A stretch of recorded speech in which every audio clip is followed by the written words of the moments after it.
Salut, c'est Achille sur Achille Pictures.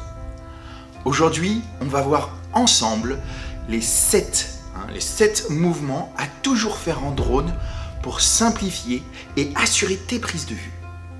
Abonne-toi à la chaîne, c'est Achille Pictures sur YouTube. N'oublie pas de cliquer sur la petite cloche là et un petit pouce bleu aussi si tu aimes cette vidéo, ce serait super sympa de ta part. À la fin de cette vidéo, je te dirai aussi un plan qu'on ne peut pas toujours faire, mais qui est super sympa quand c'est possible. Mais tout de suite, générique!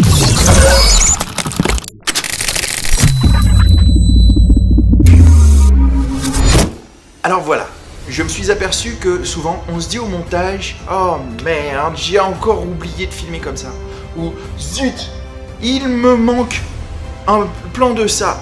Alors, pour régler ce problème, j'ai préparé cette petite checklist que tu peux télécharger et dont j'ai mis le lien dans la description pour que tu sois sûr de ne pas oublier un seul plan. Alors, le premier plan, c'est la vue d'aigle. On passe le drone le plus haut possible, suivant les autorisations demandées bien sûr. Si tu voles en loisir, la hauteur maximale donnée par Géoportail.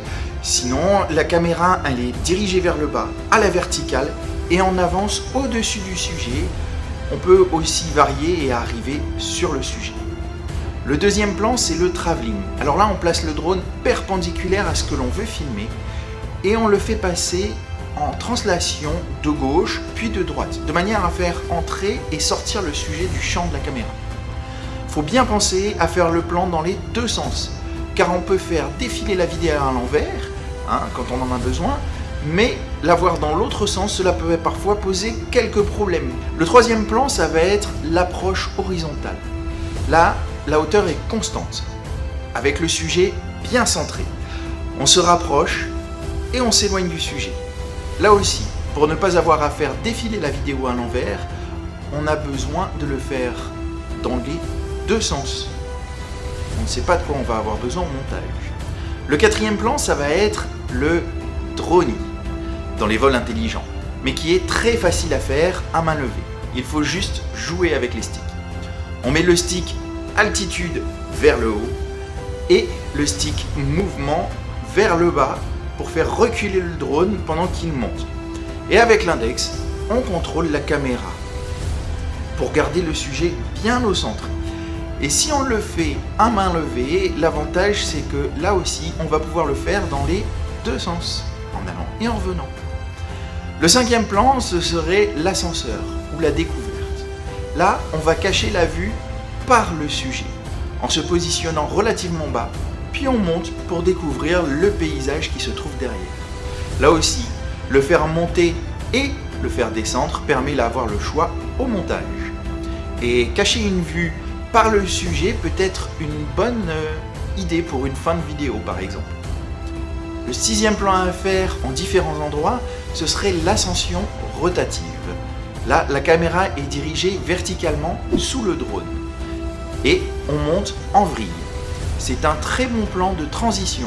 Il suffit de caler le stick en haut à droite, puis jusqu'à arriver au plafond de vol, puis après on va en bas à droite presque jusqu'au sol et on recommence en haut à gauche cette fois-ci jusqu'au plafond de vol et en bas à gauche presque jusqu'au sol. C'est-à-dire qu'on fait monter et descendre deux fois le drone à chaque fois aux chaque endroit qui s'y prête et où l'on peut faire ce genre de plan. Et après, au montage, dans le mouvement, ça permet de jouer sur la rotation pour apporter un nouveau point de vue. Le septième plan, le point d'intérêt, ou la révolution autour du sujet. Alors là, le faire à main levée, ça demande un peu d'entraînement, mais ça vaut le coup. Et puis, il y a l'assistance dans les vols intelligents qui permet aussi de jouer avec l'inclinaison de la caméra ou sans se soucier du pilotage. Voilà donc les plans à toujours faire pour être sûr d'avoir de la matière au montage. Après, si les angles de prise de vue et le paysage te le permettent, tu pourras aussi ajouter des alignements qui rendent assez bien. Par exemple, le clocher de l'église avec la mairie, des grands arbres, par exemple avec le soleil. Mais là aussi, il faut avoir dans le paysage que tu filmes et ce n'est pas toujours le cas. J'espère que cette vidéo t'a plu. Allez, mets-moi un petit pouce bleu, ça m'encourage à faire plus de vidéos dans ce sens. Tu peux aussi aider tes amis qui débutent en drone en leur partageant cette vidéo sur d'autres réseaux sociaux, comme dans les groupes Facebook, et ça te permet de bien les aider sans pour autant prendre beaucoup de temps à écrire, juste un petit copier-coller de l'adresse YouTube et tu deviens leur serveur.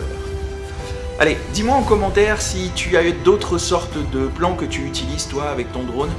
Tu peux aussi me demander si tu veux que j'aborde d'autres sujets, toujours en drone.